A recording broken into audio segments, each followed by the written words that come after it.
Good afternoon, everybody, and welcome back to the conversations from the for and with EMCC community. I am happy today to have with us Kirsten Dierolf, the founder of the Solutions Academy, and I am going to be your host. No, I'm not Vlad. Vlad has not changed. He has taken a little bit of a break, and I am going to accompany Kirsten in this conversation about coaching supervision.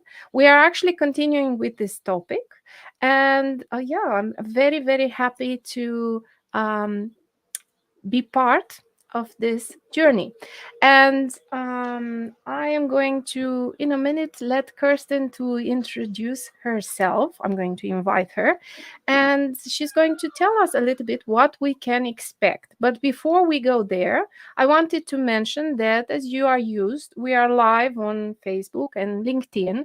And as we are doing this through StreamYard, we would welcome your comments, to put it in the comments box, and as much as we can, indeed, and as much as we can, and the time allows, Kirsten will pick it up. And if not, we will be back. We can leave, Kirsten can leave an answer in the comments back to you.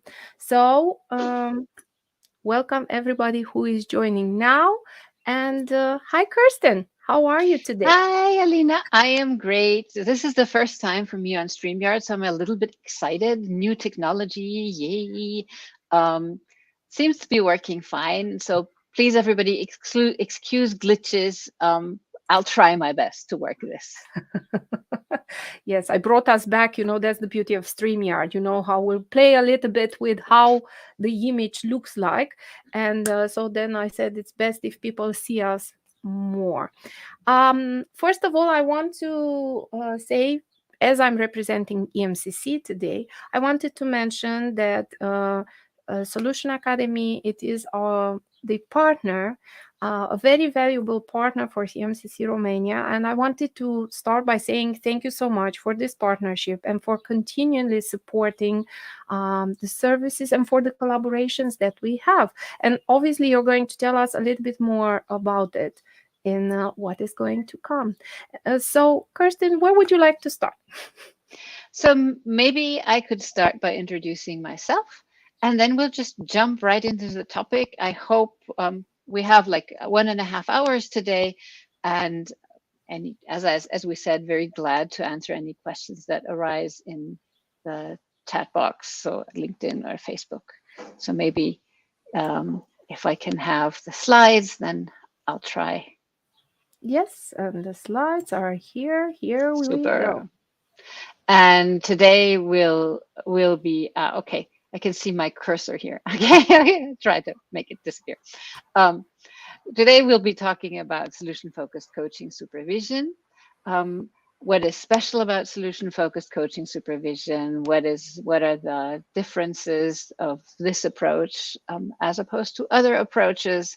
And maybe give a couple of hints on good questions that you might use, or structure of a supervision session. So that's kind of what we It would like to sounds do. exciting. Exciting, especially because there is a special on the solution focused, right, approach. And last time, I think we learned a little bit about the supervision in general. So I'm really curious. Super, and I'm really gonna try and set the scene a little bit, and then go into coaching, solution focused coaching supervision. Okay, so a little bit about me. I've been doing coach training since 2008. I really love it. I really love designing classes. I really love helping coaches develop. And I have an accredited coach training with ICF since 2015. And we have accredited already 2 of our programs with EMCC, and 3 others I've just submitted the application. So I'm very, very happy that we are able to provide coach trainings for EMCC and ICF accreditation. Online training is my thing. I've been doing this since 2005. I call myself a virtual guru because I really love playing with new technology. And you can see lots of letters behind my name. over the last couple of years, I've managed to become ICF Master Certified Coach, also EMCC Master Practitioner for Team Coaching, and Accredited Supervisor. And I started coaching in 1996. Yes, I hope I don't look as old as my experience shows. And I've coached in all sorts of industries, government, education, life, like really almost everywhere. And I really, really like it. I have 3 sons, 1 husband, and privately, I just love reading, thinking, doing nifty things with a computer. So if there's a new tool, I'm always the first to try it. I like swing dancing, music making, hiking, canoeing, and camping. And just give you a little bit of a glimpse of who I am privately. You can hear, you can see my boat and my house away from home. So that's, if you meet me on a campground, don't wake me up at 3 in the morning because I'll be talking philosophy. No, I'm just kidding. So that's kind of a little bit about me. So then let's jump into solution-focused coaching supervision. I just, maybe being a good German, we start with definitions of what is this. You have a very structured approach, right? So that's what we can expect. It's going to be a structured journey, which we're very much welcoming. And yeah, I guess, process is something that it's the national stereotype. We're good at that. It's an anchor, I would say, for a conversation. So I'm really curious to see your process. Okay, so definitions. Let's see what's this beast, and I have a little video from YouTube around definitions.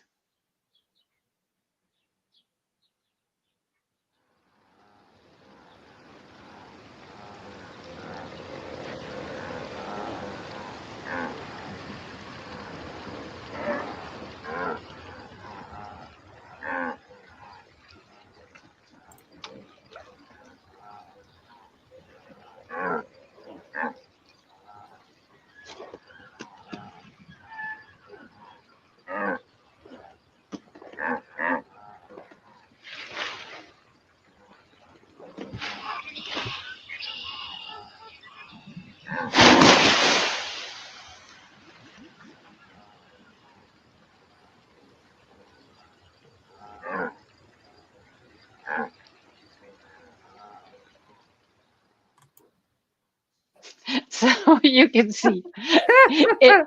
Yeah, that was an unexpected end, to be very honest. Yeah.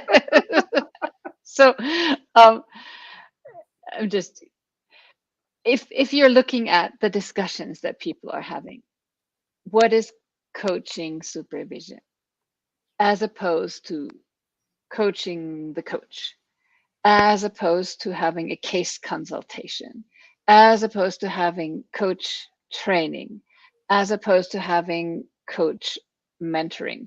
You can get into all sorts of discussions around what really supervision is, what is coaching supervision.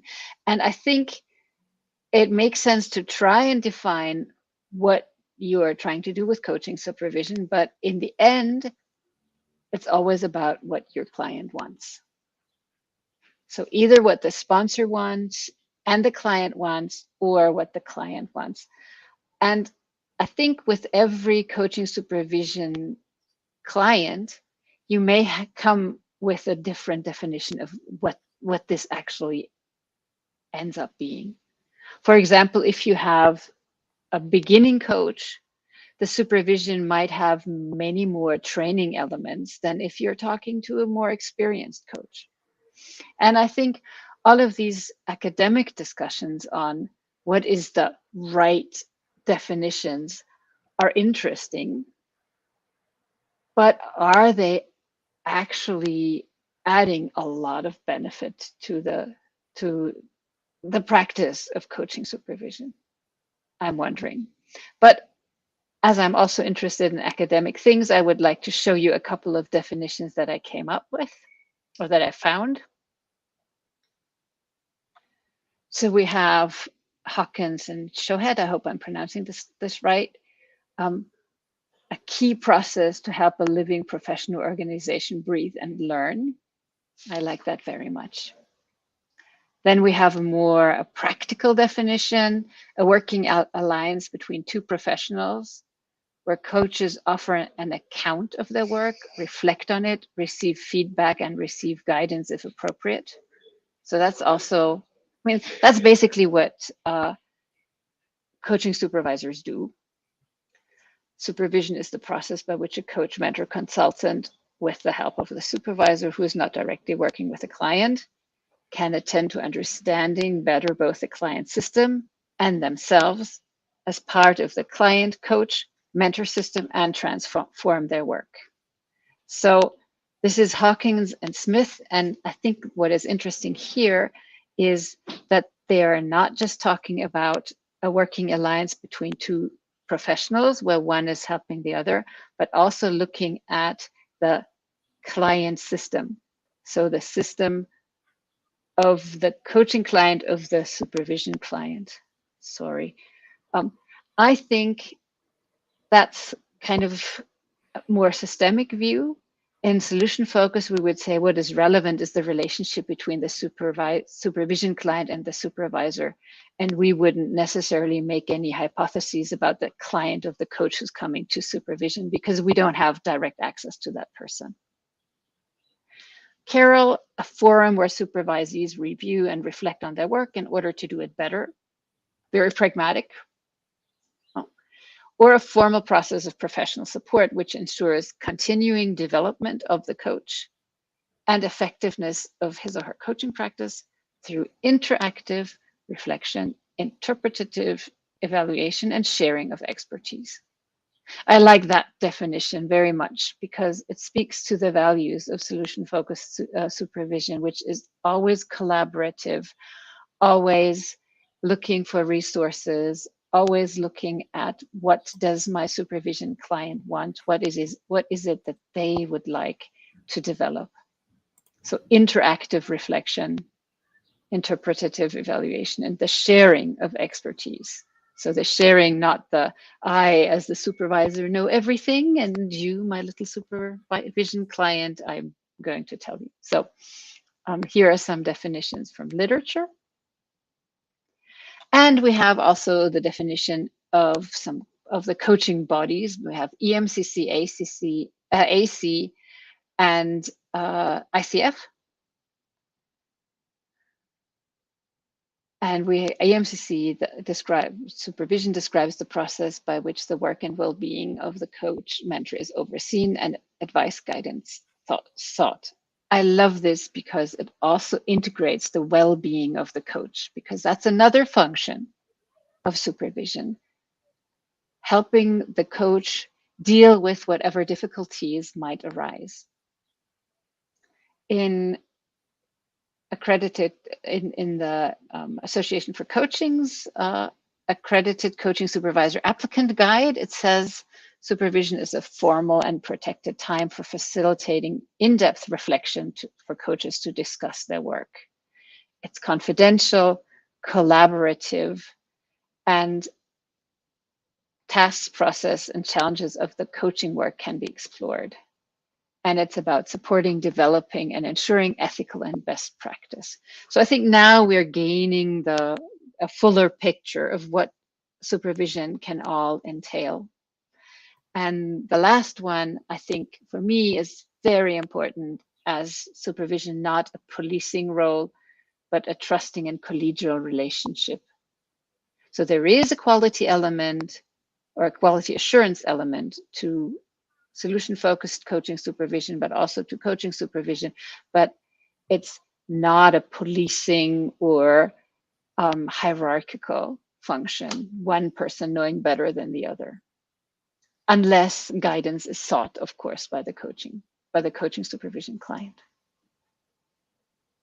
We have some more, and let's look at the ICF. You can read the others at your own leisure. And there again, we have the focus on collaborative learning practice to continually build the capacity of the coach. So ICF differentiates mentor coaching and supervision. And mentor coaching for ICF doesn't mean the same as mentor coaching is for EMCC, which is always a little bit weird, but that's that's what we have. So for ICF, mentor coaching is coaching to gain a credential that is focused on recordings and core competencies. So it's That's part of the mentor coaching. accreditation process, right? It's an enabling of that, helping you to get to the point that you want, right? So it's, yeah, okay. And for the EMCC?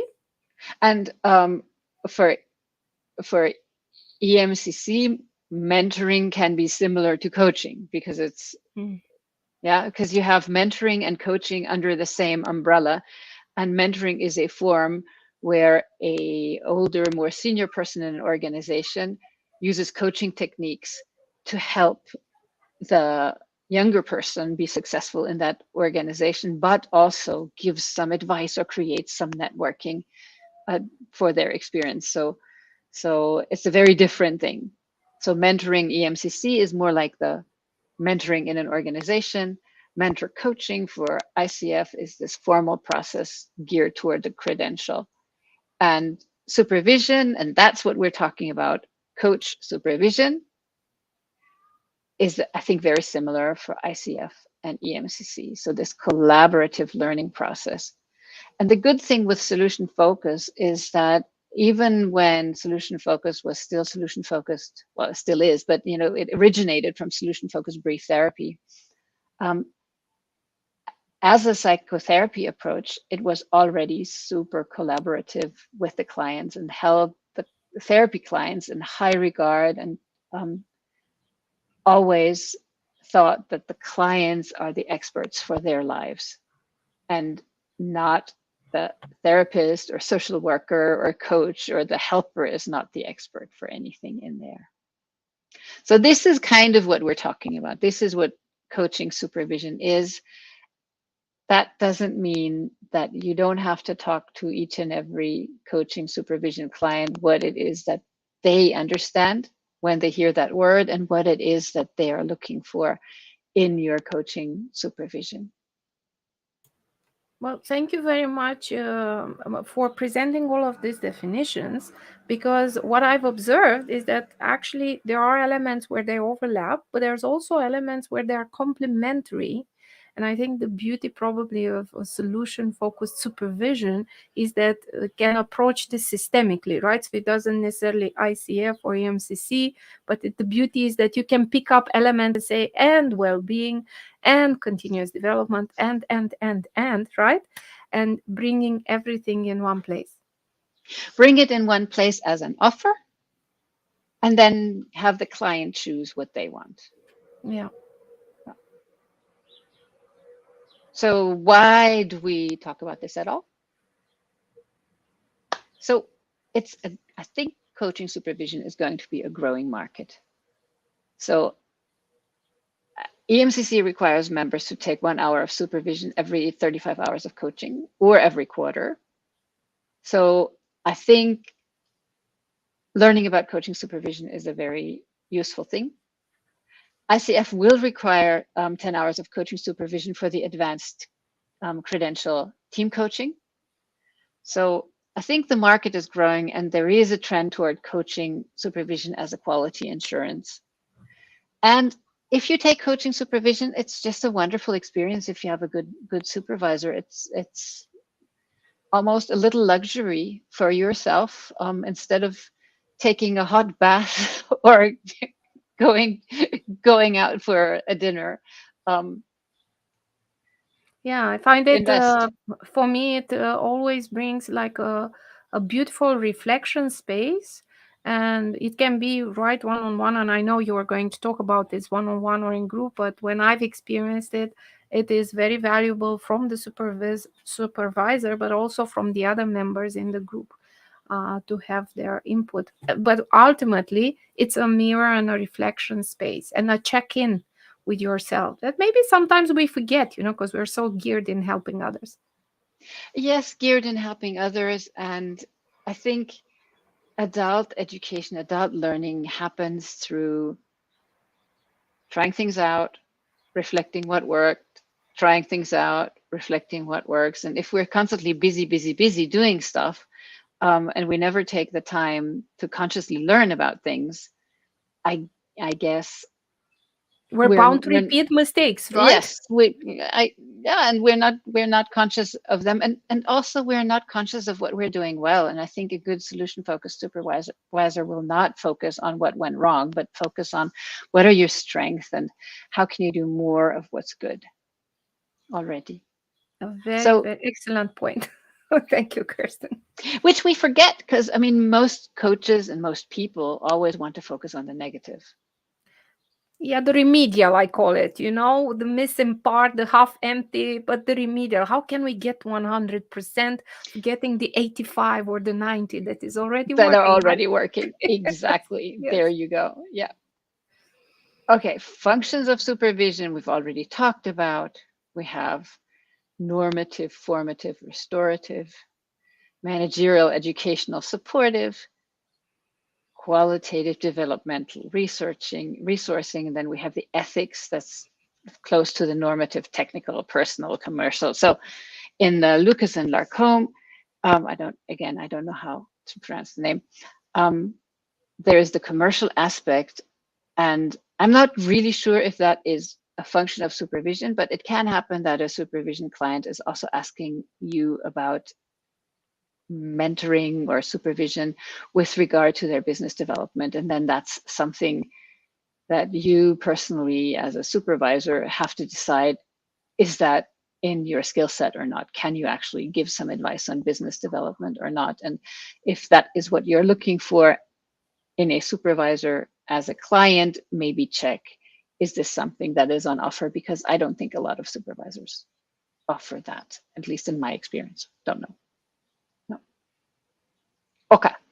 So let's dive into solution-focused supervision. And I think the first thing that is necessary to know about solution-focused supervision, that it is a social constructionist supervision.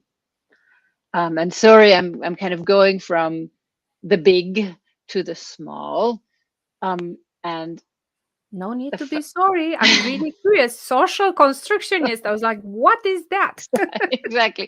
So basically, social construction is one of the main tenets of social constructionism, is that we construct our worlds together. We have radical constructivism. A lot of people might know that. It's like, I am constructing my world through my experiences. And social constructionism says, no, we construct our identities together. So I am who I am because of others. That's the Ubuntu principle, which is very close to social constructionist supervision. And I'll show you a couple of slides around social constructionist stances and share why this is important in supervision.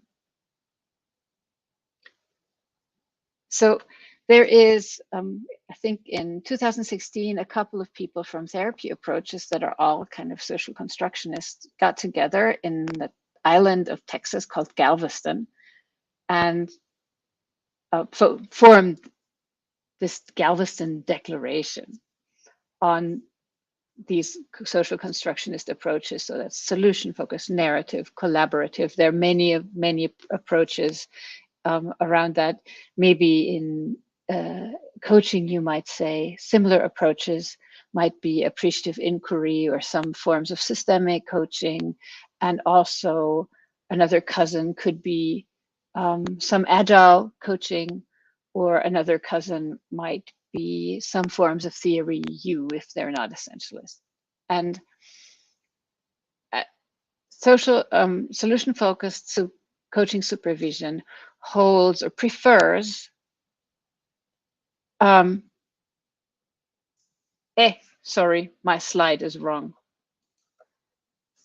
Can we stop the share? Oh, yes, of course. My slide is wrong. Well, that Somehow can happen. it can happen. I just thought, what? No, No, we're not valuing this, we're valuing the other thing.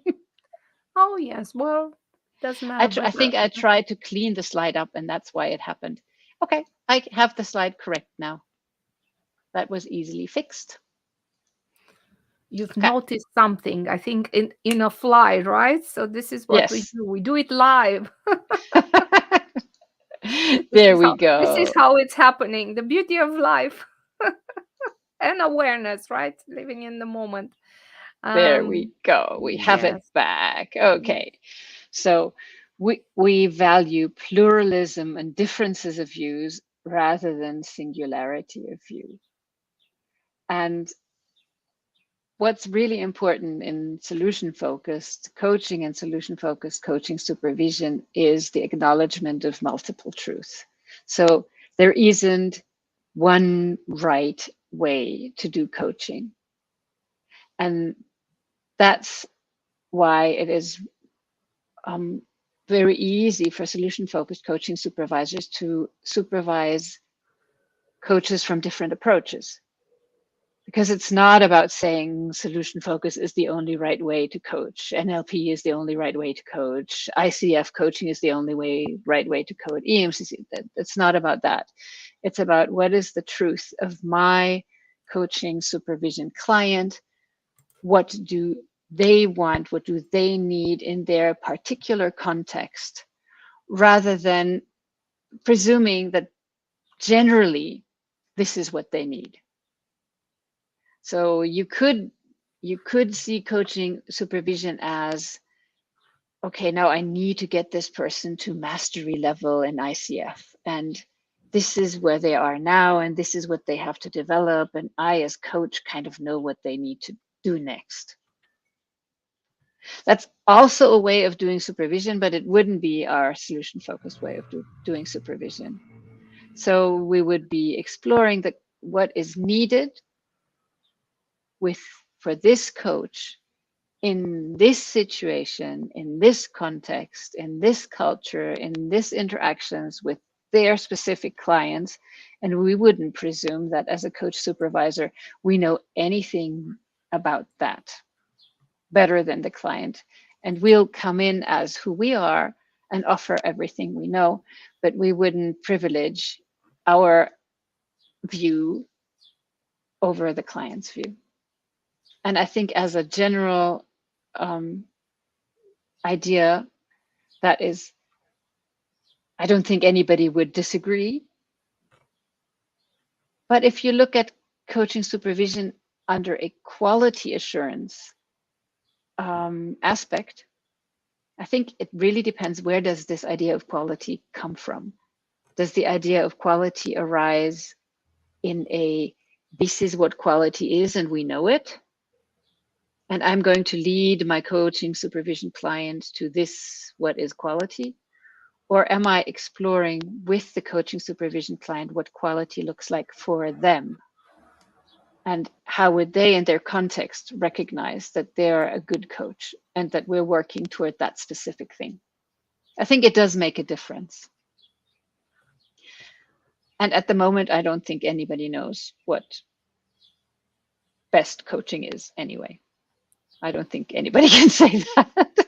Well, for me, always, a best something involves a comparison, and then one could ask, so what are your reference points, right? So best according to what, in comparison to what? And the question is, yeah, do we stay true to our own values? I think that's only always the question to ask.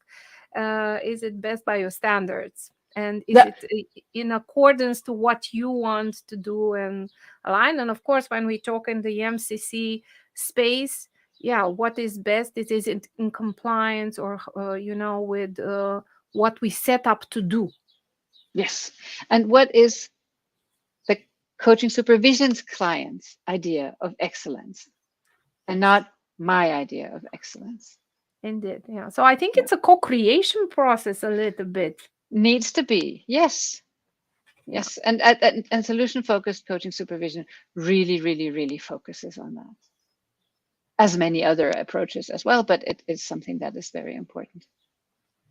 And then The next one, Valiant Flux, so differences of state rather than static and fixed state. And that's really around not seeing identity as something fixed or rigid. You could say, sometimes you have people come into coaching supervision who say, yes, but I have so many difficulties listening and giving space to my client because I'm such an extrovert. And that's a fixed definition. So we would try and help coaching clients dissolve fixed ideas of I am always that.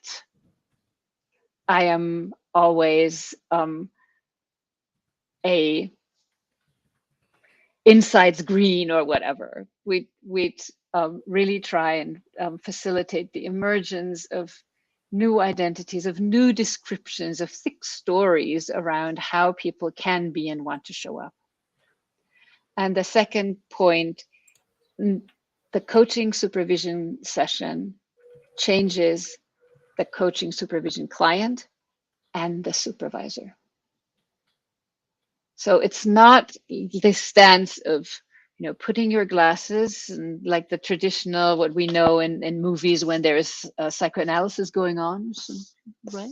You're talking and I'm writing, and in these old movies, I know that psychodynamic therapy isn't like that at all anymore, but it's a co-creation, an interaction. Every interaction is a mutual influence. It's not like there is any neutrality or objectivity possible. When I ask a question, I am issuing an invitation. I am not forcing the client to think in any direction. And then part of solution-focused supervision clients would always be the systemic people call them circular questions. We would call them perspective change questions. Like a client finds out that what's really important to them is to be respectful of their clients. And we wouldn't leave it at okay, so you want to be respectful of your clients, but we would ask, okay, suppose you are more respectful to your clients. What would be different? What would they be noticing? So really getting a firm and thick and rich description of what this would be like. So how would they respond? How would you respond? How would they respond? So that it's not just an abstract idea, but it is embedded in relationships and descriptions of relationships. And number 4 also is very important for coaching, solution-focused coaching supervision, transformational restorative justice practices. In the sense that if there is an ethical breach, and we observe this as a supervisor, we wouldn't try at first to start any retribution or getting the person fired or trying to drag them in front of the ICF, IRB, or whatever we have as possibilities. But we would try and encourage our supervisee to make repairs on their own, to contact the person that they have hurt, and to try to create peace on the kind of lowest escalation level that is possible.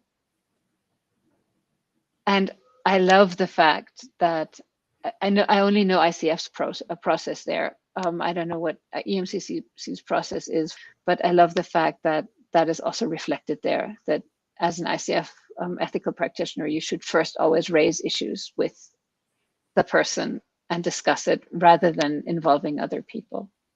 Do you know, Alina, how EMCC does that?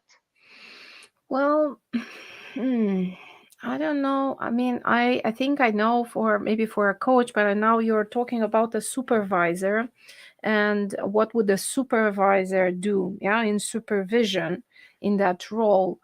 And I think, yeah, No, I can't give an honest. I think what I saw happening when we were talking about ethical, because yeah, I am EMCC, I mean, accredited, and I have an EMCC accredited supervisor, and I didn't see, like you mentioned, there wasn't a push about justice or doing that, but rather an invitation for reflection. What can you do? What do you think is ethical? What have you tried? What are the boundaries? What are the expectations from the parties involved? Who do you own? Is there like a written agreement somewhere? Have you contracted this? In your contracting, sometimes we forget to do that.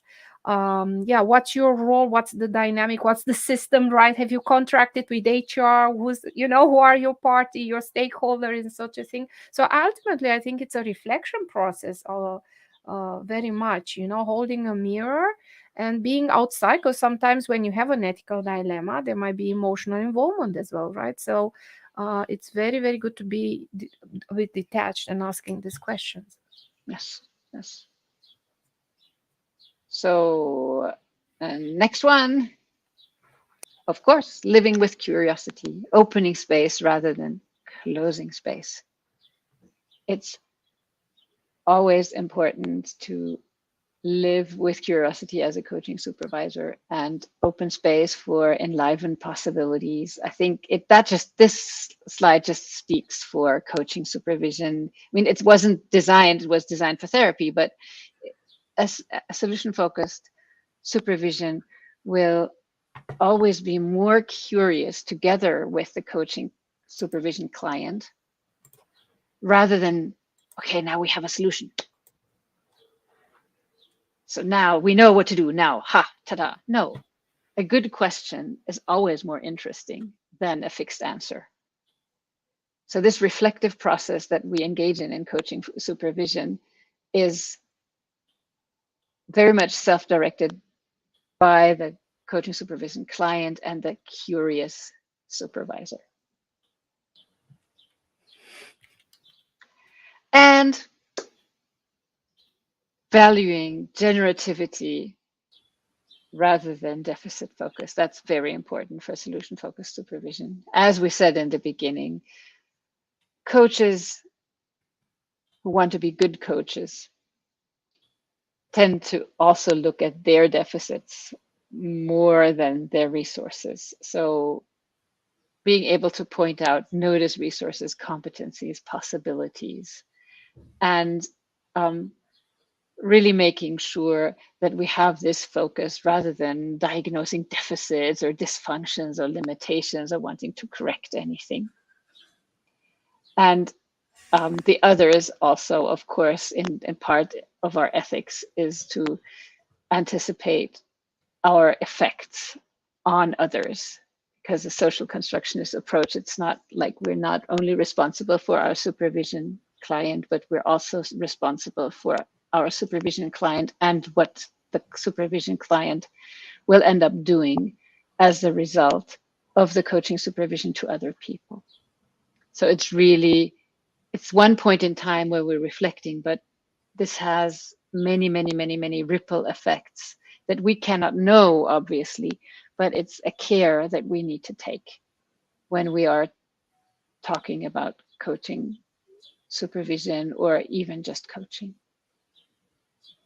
And yeah, now before applying moral justice, moral judgment, that's something we want to stay away from, but really engage in partnership with the coaching supervision clients. So maybe this was a little bit on the philosophical side, but I think it's very important to understand this foundation that solution focused supervision is based on, because the tools and the techniques, I'll talk a little bit about that in a bit, but the tools and the techniques, they don't make the solution focused supervision. It really is the attitude, the I don't want to say the word mindset because it kind of implies that your mind is set and you have one mind, and that's, I think mindset is, but it is a word that we use, so let's say mindset. It's how we actually approach clients, and how do we carry ourselves in a coaching supervision. And I really like the way that the Galveston Declaration puts this. We value this more than this. It doesn't mean that there never is a time for a moral judgment, for example. But when in doubt, we would value generativity more than constraint. Okay. So solution-focused supervision. Now we have the overall.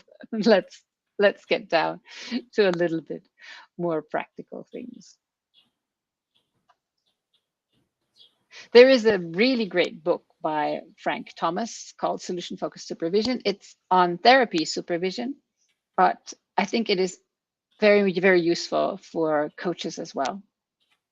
And there are some solution-focused assumptions beyond the ones that I have just shared, and that is pragmatism, tentativeness, as I said, viewing the supervision client as resourceful and whole, curiosity, and respect.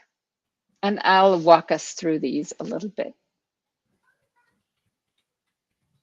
So this is a drawing of one of the founders of the solution-focused approach, who was Steve DeShazer. It's drawn by our lovely coaching colleague, Fede Boschetti.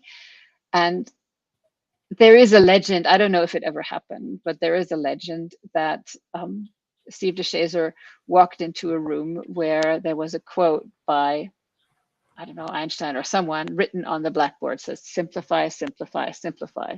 And he went, took a piece of chalk and crossed out the first two simplifies. And that is really what the solution-focused idea is around coaching supervision or coaching in general. Let me see, sorry. I lost you here on the screen. Where are we? Yes, there we are. And I need to. I'll put the view mode. From current slide. There we are. Okay. And we try in our practice to be as simple as possible, but no simpler than that. And by the fact that we're really focusing on what client and coaching supervisor are doing together in the room, we have a much simpler focus than if we would try to analyze the clients of the coaching supervision client. I can give an example. I was once part of a supervision group that worked on not in a solution-focused way. And we had one coach who was telling us a case about a client who often canceled sessions when they were in the mornings. And she was worried that, you know, she might not be doing this client a service, and why was he canceling? And in this situation, a lot of the supervision was about the client. So why was he canceling? Maybe he was an alcoholic. What is in the client system? What is happening here? And there was a lot of speculation about the coaching client. And that's really not what would happen in a solution-focused supervision. We would know, simplify, simplify, simplify. What is the thing that we can know? We know the stories of the supervision client about her case. But what's relevant this way is this discussion between supervisor and coach. It's not about the client. Wait, which way? Here. No, here. Client over here.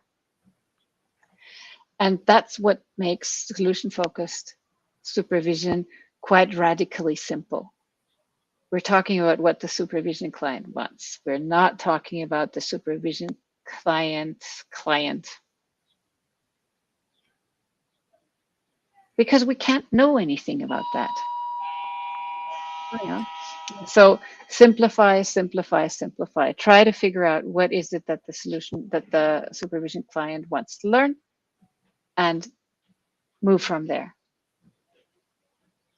And then maybe the next one would be tentativeness.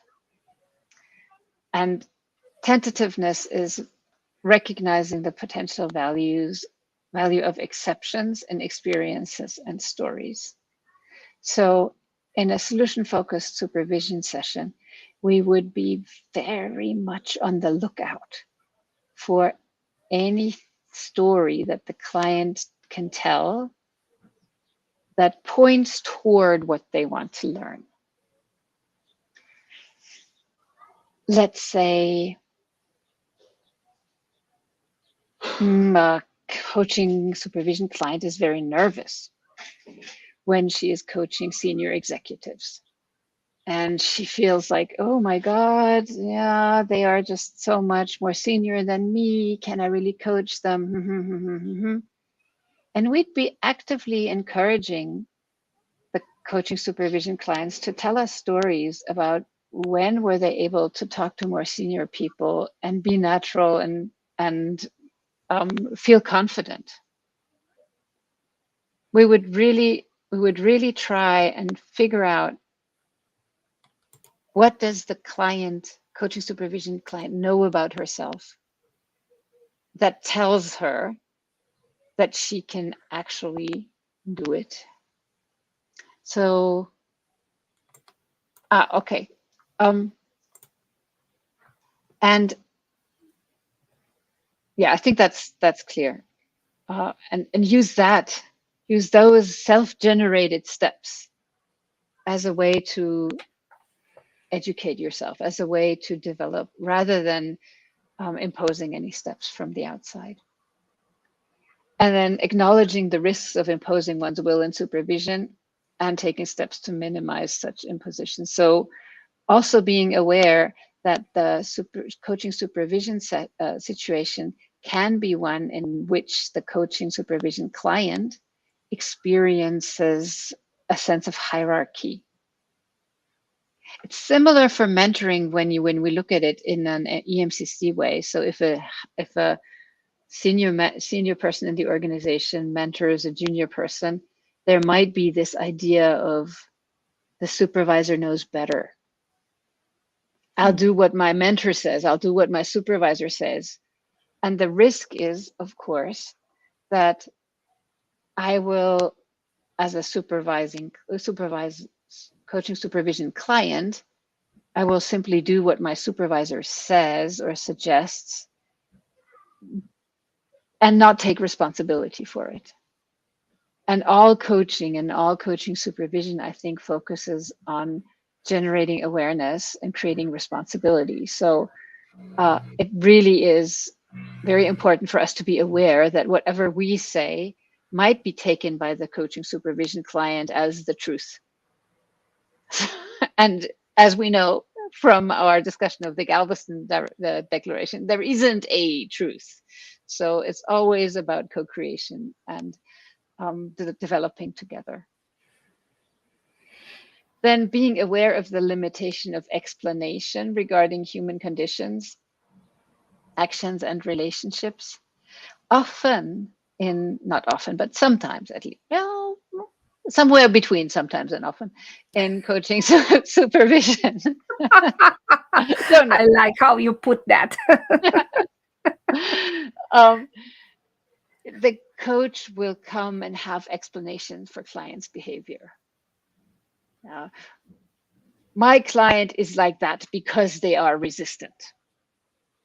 They're resistant to change. That's an explanation. And we would try to, as we said, generativeness.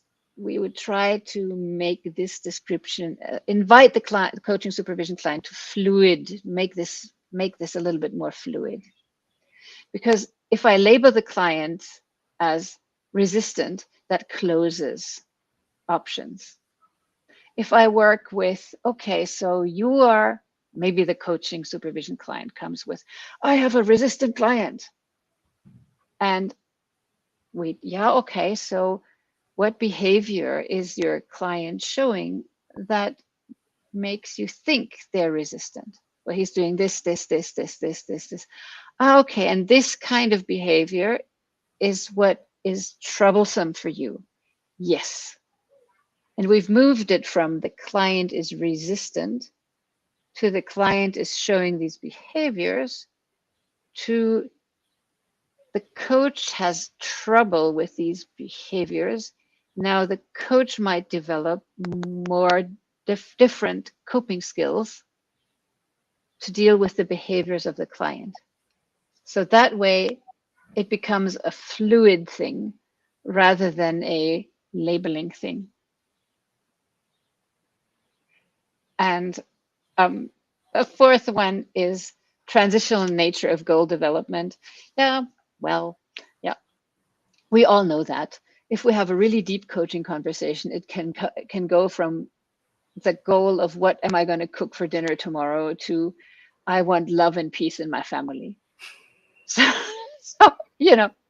goals change all the time. So supervision is not a linear thing. Solution-focused supervision. It's not about I'm going to set the goal over here and I'm going to go right to that goal. No, I don't know if you know, there is this famous graph like how I think it would go, and then it was like how it actually goes. It's like woo, woo, woo, woo. Yeah. This is also a nice reflection. Let's speak like when you have a process, and it should be clean, but in reality it's not linear. All of this are happening, but they're happening at different moments. They come exactly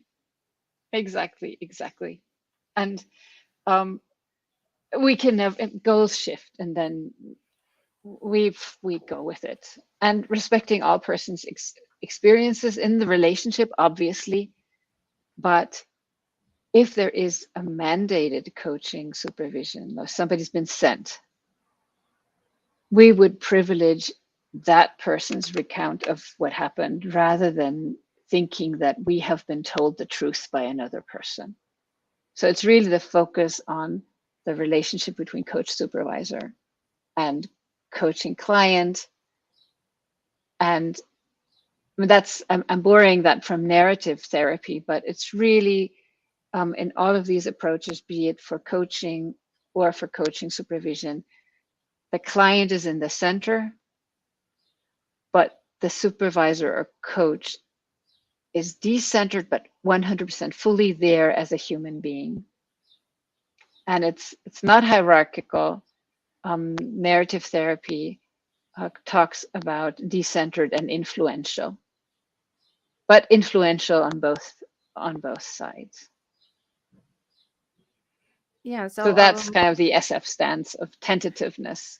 When I hear this, it's about the fact that you are referring to the coach's truth, so to speak, because there is no truth, right? There is no reality. There's perceptions, right? So you would refer to their perception rather than the perception of other people who might have had something to say about this to the supervisor.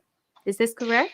Exactly. And it doesn't, even if I think, maybe the coaching supervision client isn't seeing something here, I would be very cautious in mentioning this, just because if we get into a yes but game, nothing is gonna work. So in order to build a good relationship and a good working alliance, tentativeness, I think, is key. If we start discussing you should do this, no, that's no supervision. That's not useful. So I think here,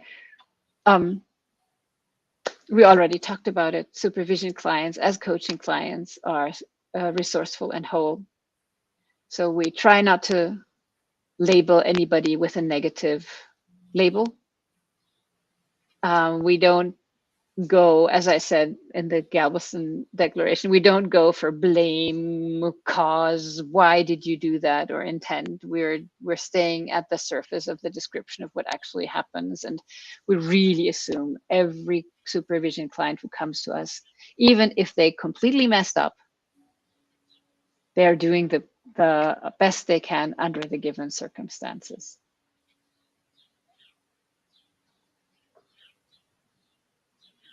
And with this lens, you might say, with this way of looking at things, let me see. I'm just going to share again and make sure that I'm sharing the sound as well.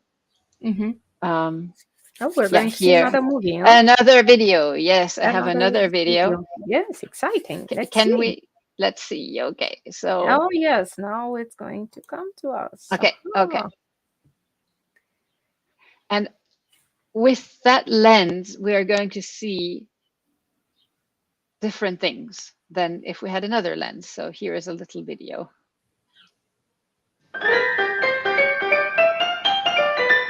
Hi, I'm Richard, this is Sarah, and we're going to perform the amazing colour-changing card trick with this blue-backed deck of cards.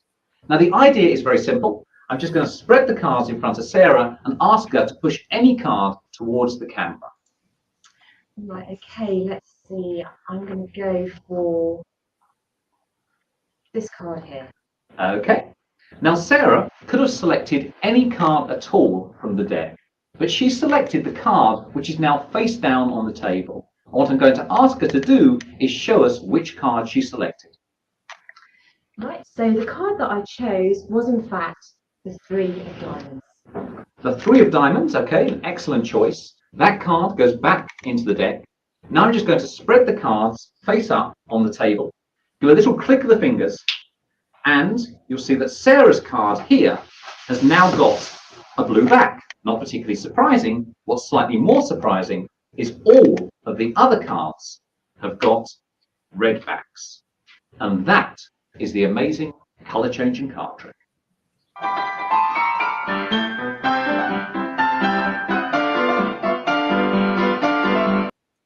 Oh, sorry. Oh, Let me get the okay, I'm going to rewind because here.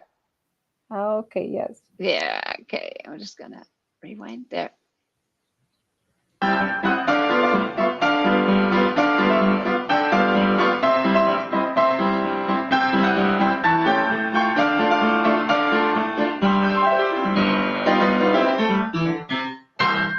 Hi, I'm Richard, this is Sarah, and we're going to perform the amazing colour-changing card trick with this blue-backed deck of cards. Now the idea is very simple. I'm just going to spread the cards in front of Sarah and ask her to push any card towards the camera. Right, okay, let's see. I'm going to go for this card here. Okay. Now Sarah could have selected any card at all from the deck, but she selected the card which is now face down on the table. And what I'm going to ask her to do is show us which card she selected. Right, so the card that I chose was in fact the 3 of diamonds. The 3 of diamonds, okay, an excellent choice. That card goes back into the deck. Now I'm just going to spread the cards face up on the table. Do a little click of the fingers, and you'll see that Sarah's card here has now got a blue back. Not particularly surprising. What's slightly more surprising is all of the other cards have got red backs. And that is the amazing colour-changing card trick.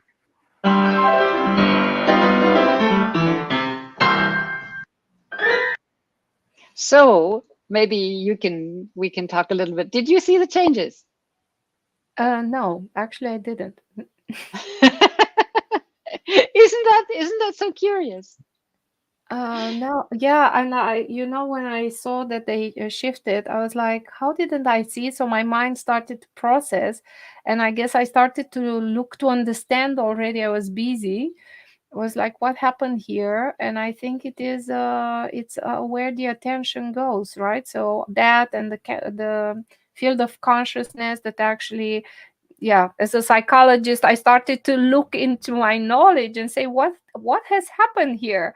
And yeah, so I was like, oh, 3, 5 elements, you can't focus on all of once, and so on. So And I think this is I think the official term is change blindness. mm-hmm. And if we don't consciously decide to focus on what's positive, if we don't consciously decide on what the coaching supervision client already knows, we're not going to see it. The coaching supervision client is not going to see it. And our reality is we're going to be working with a lot of very incompetent coaching supervision clients. And if we can construct reality together in relationship, why not construct a relationship or a reality that we would like being part of? You know, if you ask 100 coaching supervisors, would you like to work with competent and interested and engaged coaching supervision clients, or would you want to work with the boring, demotivated, horrible clients? Everybody says, I want the motivated ones. I want the, yeah. But in a sense, you are co-constructing who your coaching clients are going to be by the assumptions that you make about them. And solution-focused supervision, we consciously choose to view our clients as resourceful and whole, and that helps us with the relationship building. So in summary, you focus on the half full and you search the half full in every moment. Yes, we try. We are relentless when it comes to that. Yeah, Of thank course, you in for that. partnership and in partnership with the client, I think sometimes people become over enthusiastic, and then they say, "Oh, supervision client, you're so wonderful," and then the supervision client goes like, "No, but I'm not. But you are. No, I'm not." Well, you don't want that discussion, obviously. So we're not cheerleading, but we're really asking questions like, "How did you do that? How did you manage?" So that the client can then describe their own way of learning themselves. Okay. I don't have to say much about that. So not knowing, caring curiosity, and privileging supervision clients' experience. Always being curious, not just on what happened, but how do you see the world? Like this little anthropologist's hat that we all have. What's valuable for you? What are you intending? What do you want to bring into the world?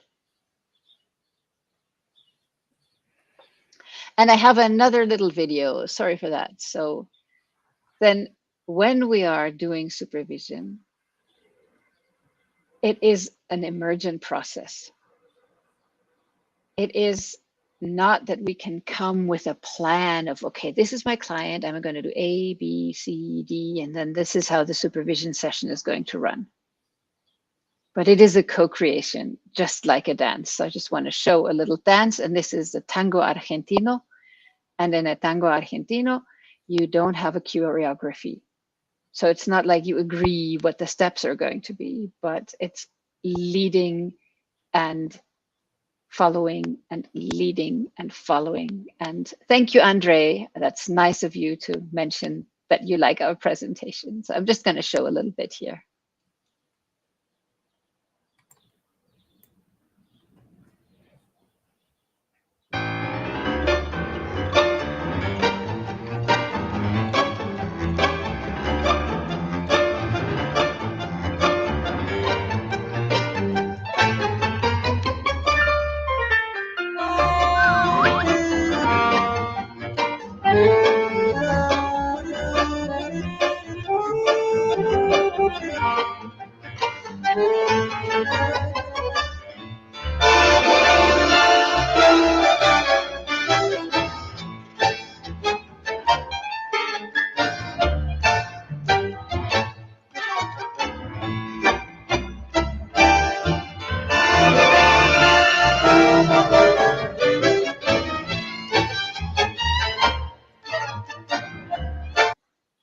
So a little illustration on supervision as a dance.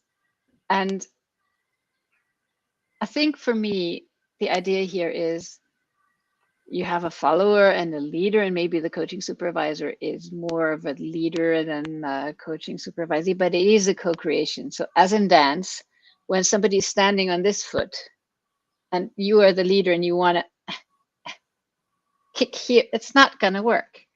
So you always have to respond to each other and co-create. And do that with respect, collaboration, cooperation, flexibility, and caring. So these are kind of the stance, the attitude of the solution-focused supervisor, and that also can be seen in what we invite our clients to think about.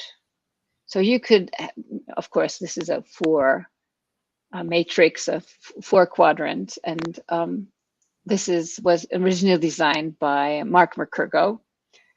You can have a search space for resources or for deficits, searching for explanation or for progress. And solution-focused questions are all about what the client wants and what the client can already do. It's not about why are you good? It's not about why are you bad? It's not about what do you have to fix to get better? It's really about what do you want to be able to do? And what do you already know? And describe what it would look like if you got a little bit better at that. So that's a summary. Always a good one. Yeah. Commitment to we covered a lot of aspects. Yeah. So I guess I can just go through this a little bit before I go into some concrete structures for a solution-focused supervision session. Commitment to amplification of successes, sharing power, looking at change as constant and inevitable, using presuppositional language. So when were you able to already presupposes that they have already been able to do it. So using language that presupposes competence. Looking at what language are we using, curiosity, respect, assuming coach competence, focusing on therapist goals, importance of listening, future orientations. And when a coaching supervision client comes in and talks about a success, we kind of assume that they had something to do with it. So we would ask, how is there anything that you contributed, rather than attributing it to the external circumstances. If you want, here is a video from me. I'm just going to leave the slide for a little bit. It's on the Solutions Academy YouTube channel. So if you go to youtube.com/Solutions Academy, you're also going to find it. This is a little video where I'm going through solution-focused coaching and solution-focused coaching theory and history. So you can find two videos there if you want some more. If you're not done with me talking theory just yet. Well, or to know where to find you afterwards, right? Because I think there's more like this, and it's in small pieces, right? And more in depth. Yeah, exactly. And oops, that's the second video here. But okay. So now with all this attitude, stance, philosophy, I think this is almost enough. If you go with this attitude and a collegial intent of helping another coach be the best coach that they can be, you don't really need to have a prepared structure much. Yeah, but If you want one, here is one.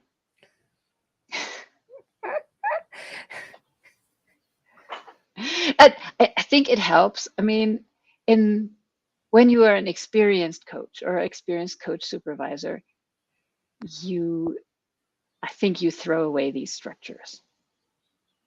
But as you're learning to do it, it's sometimes helpful to have a feeling of what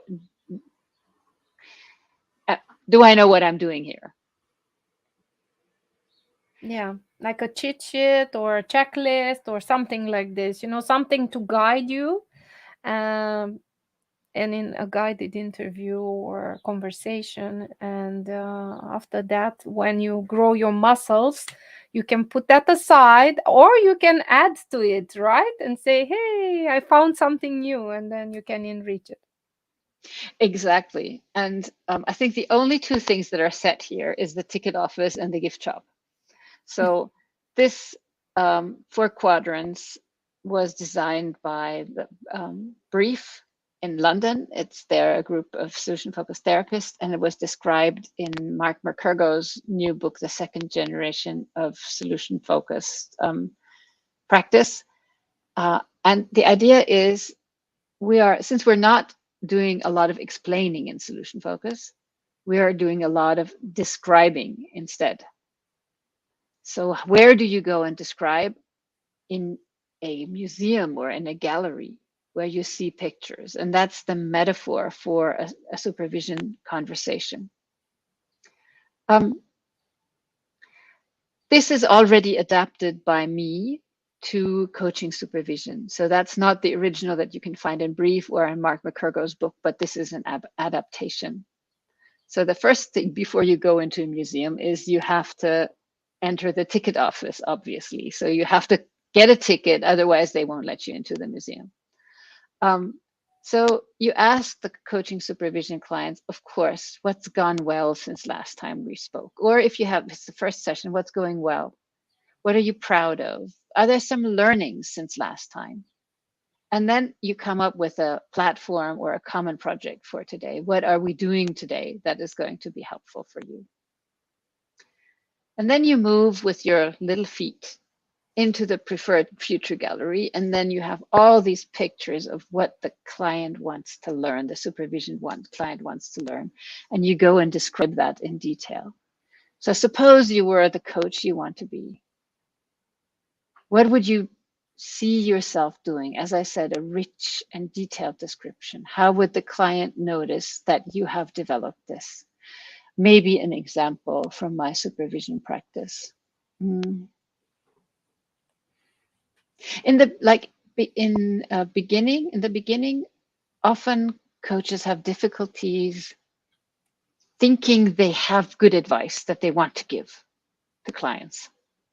And they know in their minds that giving advice is maybe not the best thing that you can do with clients. But their hearts is like, but I know what you should do, because they want to be helpful. They want to give the best. Of course, obviously. And it takes some experience of realizing, no, my really golden advice that comes from my heart is maybe not what the client wants. So then their problem might be, I want to be a coach who's comfortable not giving advice.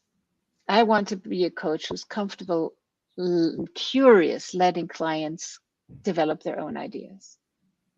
So I would ask a question, the preferred future gallery, I would ask the question. So, or maybe in the ticket off, I don't know where it belongs.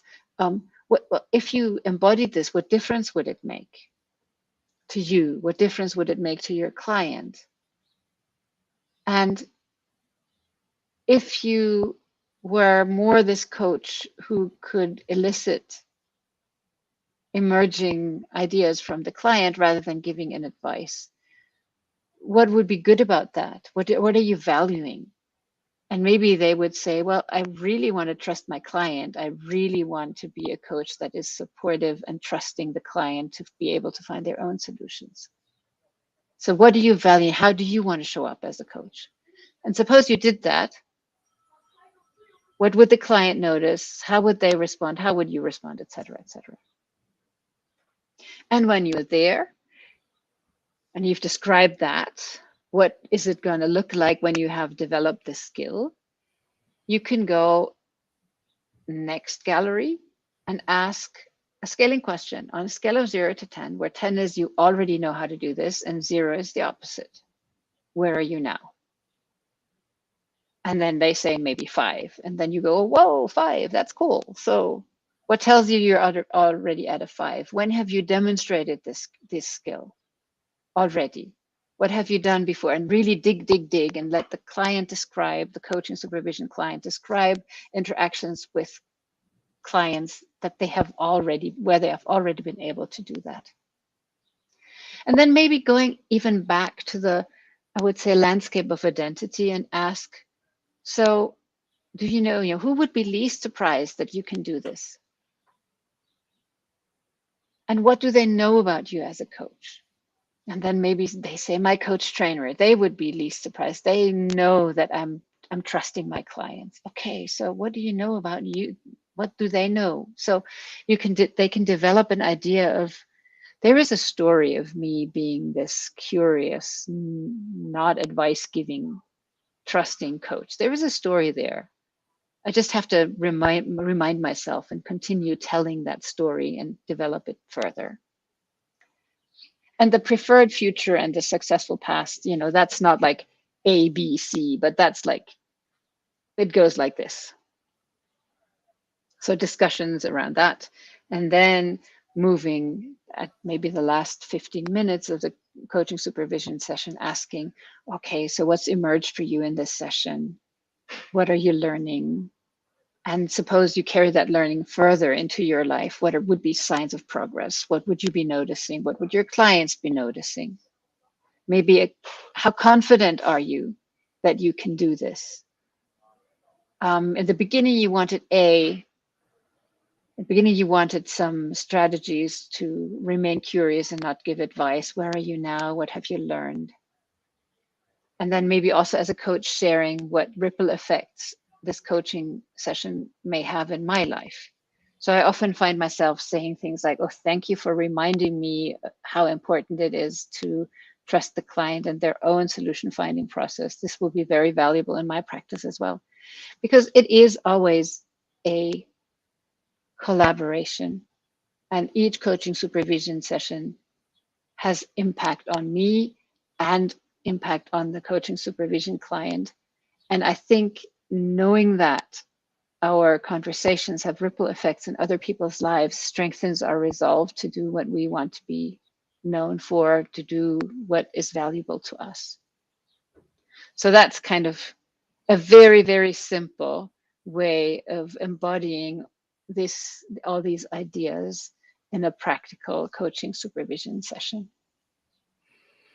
Thank you. That was a travel. I think I've traveled through the museum we do. I saw the entry and the exit, and I also saw the possibilities, because as you said, between what is actually stays the same is the entry and the exit, but how you take the journey inside, you have multiple options, right? Because you have multiple rooms, but those are the constants, the entry and the exit.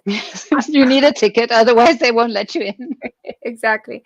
And you need to exit at some point because you paid for the day. But I wanted to ask you, what would be the duration for a session, a supervision session, a solution focused supervision session? It depends. Really, the client can decide.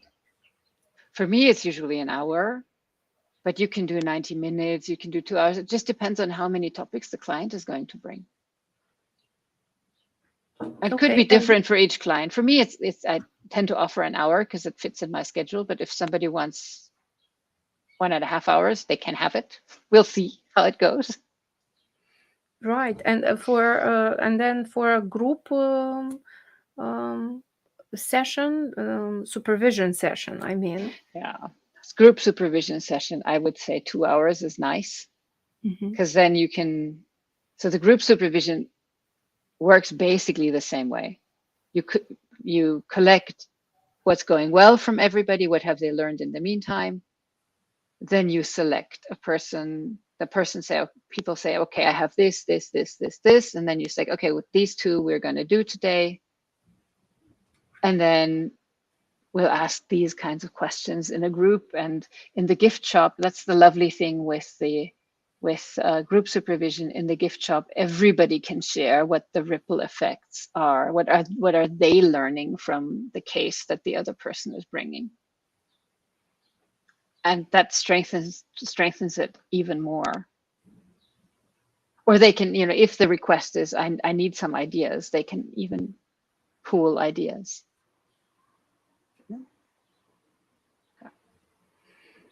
So some forms, we could have case discussions, reflections.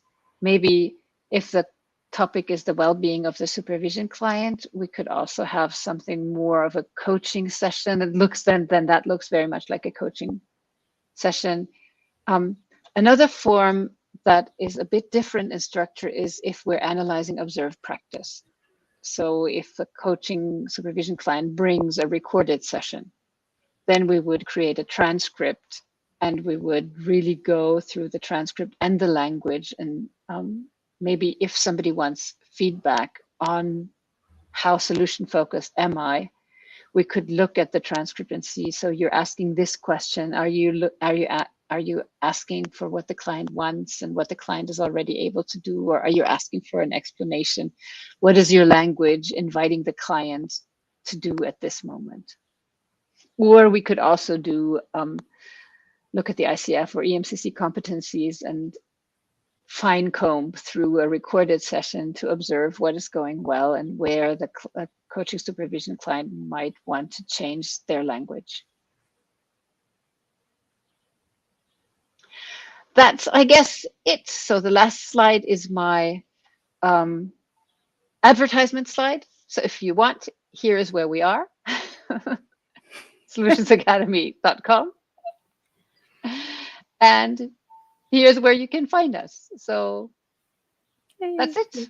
In Germany. So we are in Germany, yes. So I'm going to finish sharing my slide.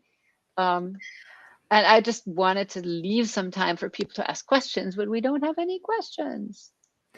No, I think we have somebody watching us live, and I'm certain there will be more people watching us in their own time, which is self-paced learning, right? In this fast-paced environment, self-paced learning, it's a gift, I would say. And I can only say thank you for taking the time to taking us through the focused solution supervision process, because it was very interesting for me to see as a beneficiary of the EMCC supervision approach, and I could see in myself and in my experience what the overlap is. I have a curiosity, and I've noted this question for myself. What is the difference in your view between supervision and intervision? Because I heard this concept, and of course, as you said, definitions are depending on the reference points. But if you are to look into an organization, I think that's where when I was an internal coach, you would have this difference between supervision and intervision. And then you talk about the manager as a coach and all of those things. But what is your distinction between the two concepts? So I think supervision happens when there is a supervisor. Mm-hmm. Intervision is kind of peer supervision. So everybody is on the same page and they are following a process to supervise each other. I think that's what intervision is. And manager as a coach or leader as a coach is actually not coaching at all. It's a leader using coaching skills.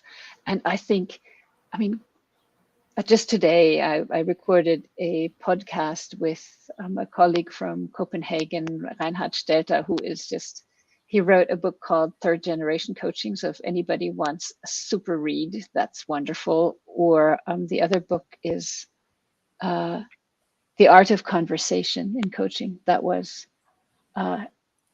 Henley's Coaching Book of the Year in 2019 or something. Very, very, very, very, very good book, and very much along my lines. And we were discussing of is coaching going to disappear in the next 20 years because everybody learned coaching skills and people just learned how to have great conversation and there's going to be peace and harmony on earth. Okay.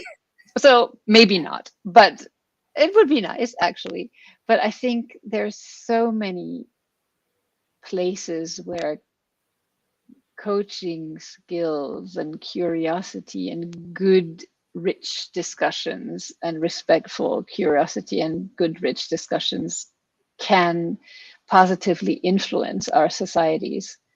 That, you know, saying, oh no, manager, you cannot be a coach. Yes, you cannot really be a coach because you have an interest, obviously, but you can use coaching skills. If you're a nurse, you can use coaching skills. If you're a teacher, you can use coaching skills. So it's not like it's rocket science. It's about how do I have a meaningful conversation where I'm centering the other person, where it's not about me, where it's about the other person. And yeah, all this, you must only ask open questions. No, we don't. If I ask, Yeah. That's what the supervisor, my coaching supervisor, also said. It is a myth that you should always ask questions. At some point, there might be something that you want to share from experience, and it's valuable for the client. But you can ask if it's possible if the person wants that sharing. That's it. But other than that, it's not always about that. So that's a very good point to make, because sometimes it can be like especially when you learn how to coach, it can be like a bit of a what question do I need to ask now, what is the question, and of course I cannot ask a closed question. I have one example. I was vacationing in a hotel and they had just opened the restaurant and they had hired a couple of local boys to be the waiters. And the chef in the hotel was so critical and mean to these local boys because they didn't know how to serve from the right and all of that, that they weren't even able to put down a plate on the table without shaking and without spilling things. And I'm like, at home, when they're at their dinner, I'm sure they can take a plate and put it on the table. 100%. And I think that's also what sometimes we're forgetting with all these rules in coaching, is that we all know how to have a conversation. We all know how to do that. And then that's a great start. And we can get better at having conversation and better and better and better. It's not about bad. It's always about excellence. It's never about that's it. It's how to cultivate the good, right? Exactly. And how to make it grow. Yeah. Water. Expand. That's Yes, it. expand. Yes. Well, Kirsten, I know we're kind of reaching here to the end. What would be 3 elements? So if you want to leave the people that maybe watched us now or later, what would be 3 essential aspects that you would like to leave them with? If you're looking for a supervisor, look for someone who's curious, who's supportive, where you're really looking forward to this session. If you're feeling yourself like, find another supervisor. If you're wanting to learn coaching supervision and you already are an experienced coach, build on what you know. Don't think this is a different animal. It's a slightly different animal, but start growing from what you already have. I think those are the things that I would like people to walk away with. Thank you so much. I don't know where 1 hour and a half flew. 1 hour and a half, a gift of knowledge, and beyond the theory and the aspects, a gift of your experience, life experience, and your warmth. So thank you so much for sharing that with all of us and with me personally. And we invite everybody that wants to say something or ask a question to continue doing this even afterwards. And Kirsten, show you where to find her. Thank you, thank you, thank you. This was fun. Yeah, don't, if you want to, if you ask me to speak for 1.5 hours about solution focus, just better have a time to stop me because I can go on and on and on about that. Well, Thank you. thank you, and we loved your passion, and who knows, we hope to have you back on other topics as Sure, well. sure. Okay, so Have a lovely bye-bye. evening.